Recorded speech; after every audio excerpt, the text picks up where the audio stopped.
Hi friends, welcome to my YouTube channel Ramnaran Soikia. আজি বতৰটো ভাল হোৱাৰ কাৰণে মই আমাৰ পথাৰলৈ গৈ আছোঁ। এয়া মোৰ লগত মোৰ দাদা এজন আছে। আমি পথাৰলৈ গৈ আছোঁ। আমাৰ বুঢ়ৰ খেতি কেনেকুৱা হৈছে, কাটিব পৰা অৱস্থাত হৈছেনে নাই। বতৰটো ভাল হোৱাৰ কাৰণে এয়া পথাৰলৈ গৈ আছোঁ। আপোনালোকে দেখা পাব আমাৰ পথাৰৰ এটা সুন্দৰ পৰিৱেশ। এয়া আমাৰ ধাননি পথাৰ, এটা সুন্দৰ দৃশ্য। গোটেই যিমান দূৰলৈকে আপোনালোকে চকু ফুৰালে দেখিব, কিমান দূৰলৈকে এয়া ধান, এয়া বুঢ়ো ধান কাটিব সময় হৈছে। আমাৰ দাদাজন, এয়া আমি আমাৰ আজি খেতি চাব আহিছোঁ। বতৰটো বহুত দিনৰ মূৰত, প্ৰায় এমাহ জোৰা বতৰ বেয়া, এমাহ ধৰি বৰষুণ আমাৰ ফালে। বৰষুণৰ বতৰত আমি আহিব পৰা নাই। এয়া আজি বতৰটো ভাল হোৱাৰ কাৰণে এয়া সূৰ্য গোসাঁই ধুনীয়া একদম আজি পুৰা ফটফটীয়া ৰ'দ। সেয়েহে আমি পথাৰলৈ ওলাই আহিছোঁ ধাননি, মৰমৰ ধাননিডৰা চাবৰ কাৰণে। বুধবাৰে আমি ধান কাটিম আৰু এয়া আপোনালোকে দেখা পাই আছে আমাৰ ধান খেতিৰ কিছু দৃষ্টান্ত। ধান পকিছে। বুধবাৰৰ পৰা ধান কটা আমি আৰম্ভ কৰিম। এয়া আপোনালোকে যিমান দূৰলৈকে দেখা পাইছে, এয়া আমাৰ ধান, এটা সুন্দৰ পৰিৱেশ। আপোনালোকে দেখিছে আমাৰ পথাৰৰ পৰা এটা সুন্দৰ পৰিৱেশ দেখিছে। এয়া ধান খেতি। আপোনালোকে চাওকচোন, এটা ভাবিব নোৱাৰা অনুভূতি, কিমান ধুনীয়া ধান হৈছে। এয়া ধান, আমাৰ ধান খেতিৰ এটা সুন্দৰ পৰিৱেশ আপোনাক দেখাই আছোঁ। অহা বুধবাৰৰ পৰা আমি বতৰটো ভাল হ'লে আমি ধান কটা আৰম্ভ কৰিম। গোটেই মাহটো, বহাগৰ গোটেই মাহটো বতৰ বেয়াৰ কাৰণে আমি পথাৰলৈ আহিব পৰা নাছিলোঁ। কিন্তু এইবাৰ ধান বেয়া হোৱা নাই, আগতকৈ আমাৰ ধান ভাল হৈছে। আশা কৰোঁ বতৰটো যাতে ভাল হয়, আমি ধানখিনি ভালে কালে ভঁৰাললৈ চপাই নিব পাৰিম যাতে। আপোনালোকে ভিডিঅ'টো চাই কেনেকুৱা পাইছে এটা কমেণ্ট কৰিব। ধন্যবাদ। আমি এই সেউজীয়া পথাৰখনতে সোণালী শস্যৰ মাজতে আমি আমাৰ সপোন ৰচনা কৰিব লাগিব।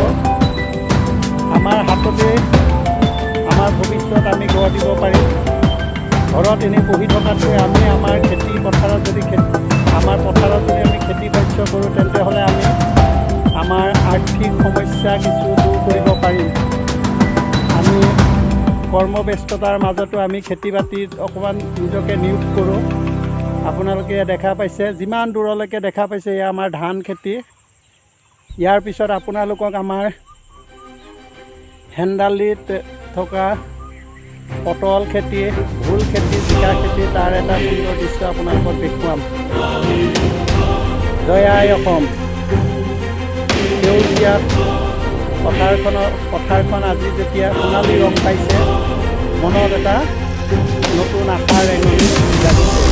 আমি প্ৰত্যেকে যদি হাতে কামে লাগি সেউজীয়া পথাৰখন এনেকৈ সোণালী ৰং দিবলৈ চেষ্টা কৰোঁ, তেতিয়াহ'লে আমাৰ অসমখন ৰূপে সকলো দিশত আগবাঢ়ি যাব। জয় আই অসম।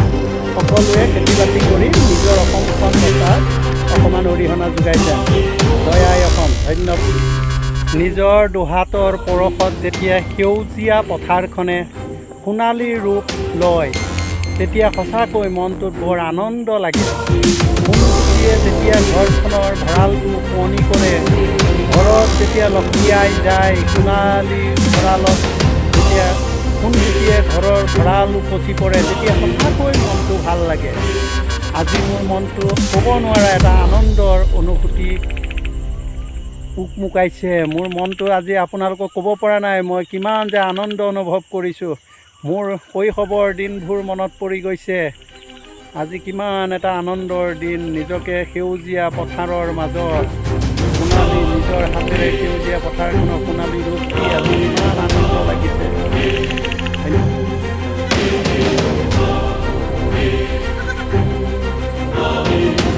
এয়া আমাৰ মৰা খেতি। ধানৰ লগতে সমানে সমানে আমি মৰা খেতিও কৰিছোঁ। এয়া দেখিছে এটা সুন্দৰ মৰা খেতি। মৰা খেতি আমি চিকুণ দিবৰ কাৰণে মানুহো লগাইছোঁ। এয়া চিকুণাই আছে। এয়া মৰা খেতিৰ পৰা কল অলাগতিয়াল ধানডাল বাছি দিয়া হৈছে। এটা সুন্দৰ পৰিৱেশ, আপোনালোকে যিমান দূৰলৈকে চাইছে দেখক মৰা খেতিৰ এটা সুন্দৰ পৰিৱেশ।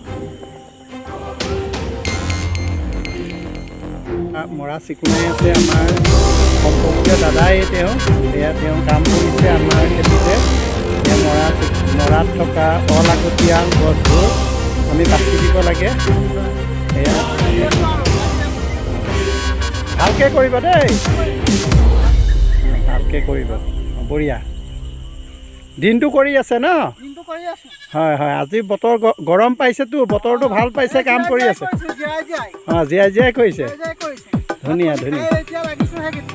মালিকটো কেনেকুৱা পাইছে? ভাল আছে ন? খোৱালেনে নাই দুপৰীয়া? হয় নেকি? বঢ়িয়া, সন্ধিয়া আৰু পইচাটো পাব আৰু।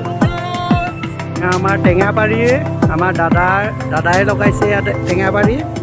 আমাৰে হয়, দাদাই লগাইছে। এই টেঙাবাৰী দুই এজোপা মাজে মাজে কাটি দিয়া হৈছে, কিন্তু টেঙা বৰ সুন্দৰ লাগিছে। এই টেঙা আপোনালোকে দেখিছে, এয়া চাওক টেঙা, আমাৰ টেঙা। কেতিয়াবা লাগিলে যোগাযোগ কৰিব।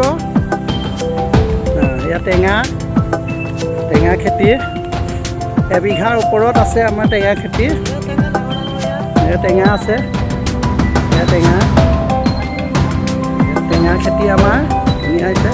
টেঙাৰ মাজে মাজে এয়া কলো লগাই থোৱা আছে ঘৰতে খাবৰ কাৰণে। এয়া আৰু চাৰিওফালে আমাৰ এয়া মৰা খেতি। এয়া অকণমান দূৰত আমাৰ বৌজনী, আমাৰ বৌ গৰু লৈ গৈ আছে। অ' বৌ, গৰু আনিছে। এইবাৰ আমাৰ খেতি ভাল হৈছে ন? ভাল, এইবাৰ আমাৰ খেতি কেনেকুৱা হৈছে? ভাল হৈছে ন? বতৰটো ভাল হ'লতো। সেয়া মৰা খেতি, গোটেই মৰা।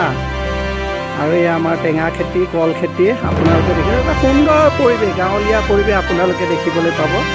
এয়া আপোনালোকে চাওকচোন, যিমান দূৰলৈকে আপোনালোকে চাব পাৰে এয়া মৰা খেতি। অকণমান সেই দূৰত আমাৰ হেন্দালি আছে, তাত পটল, জিকা, তৰৈ, লাও, কোমোৰা বহুত কিবা কিবি আছে। আপোনালোকক দেখাই আছোঁগৈ। অকণমান আমি গৈ আছোঁ ঘৰৰ পৰা বহুত দূৰত। আমি ইয়াতে অলপ দূৰত পাম্প কাটি থাকিব লাগে। আমাৰ দাদা এজন ইয়াতে পথাৰতে থাকে, আৰু আমি আমাৰ গাঁৱতে আমি আছোঁ। অলপ ইয়াত খেতি বাতি আছে কাৰণে ইয়াত এজন মানুহ থাকিব লাগে কাৰণে থাকে আৰু। এয়া ধুনীয়া এটা পৰিৱেশ। আপোনালোকে কেনেকুৱা হৈছে আপোনালোকে এটা কমেণ্ট কৰি জনাবচোন। আপোনালোকৰ বহুমূলীয়া কমেণ্টৰ কাৰণে আমি অপেক্ষা কৰি থাকিম। অসমৰ জলবায়ু খেতিৰ কাৰণে বৰ উপযোগী। আমি খেতি নকৰি মাটিবোৰ এনেই পেলাই থ'লে নহ'ব। চাহ খেতিৰ পিছতেই অসম চাহ খেতিৰ কাৰণে বিখ্যাত, কিন্তু চাহ খেতিৰ সমানে সমানে আমাৰ অসমত মৰাপাট খেতিও প্ৰচুৰ পৰিমাণে ভাল হয়। এয়া আমাৰ মৰাপাট খেতিৰ এক সুন্দৰ দৃশ্যাংশ আপোনালোকক দেখাইছোঁ। আৰু অলপ দূৰতে মৰা খেতিৰ শেষলৈ আপোনালোকে সেয়া দেখিছে এখন ডাঙৰ হেন্দালি, মুধৰ পৰা মুধলৈ চকুৰে মনিব নোৱাৰা এখন হেন্দালি। আপোনালোকক মই তালৈ লৈ গৈ আছোঁ। এয়া কেনেকুৱা হৈছে। আপোনালোকেও ঘৰত থকা মাটিত খেতি বাতি কৰি নিজৰ লগতে আমাৰ ৰাজ্যখনৰ আৰ্থিক দিশত উন্নতি হোৱাত সহায় কৰে যেন। আমাৰ লগতে আমি 8-10জন মানুহ সদায় আমি চলাই থকাত সহায় কৰিছোঁ। আমাৰ ঘৰত আমি সদায় 2-4জন মানুহটো সদায় আমাৰ ঘৰত কাম কৰি গৰু ছাগলী চোৱা মানুহ আছে, খেতি বাতি কৰা মানুহ আছে। তেনেকৈ আমি 2-4জন মানুহক সংস্থাপন দিবলৈ চেষ্টা কৰিছোঁ। আপোনালোকেও নিজৰ কৰ্মৰ দ্বাৰা কৰ্ম সংস্কৃতি গঢ় দি আমাৰ ৰাজ্যখনৰ আৰ্থিক অৱস্থা উন্নতি কৰাত সহায় কৰে যেন। জয় আই অসম।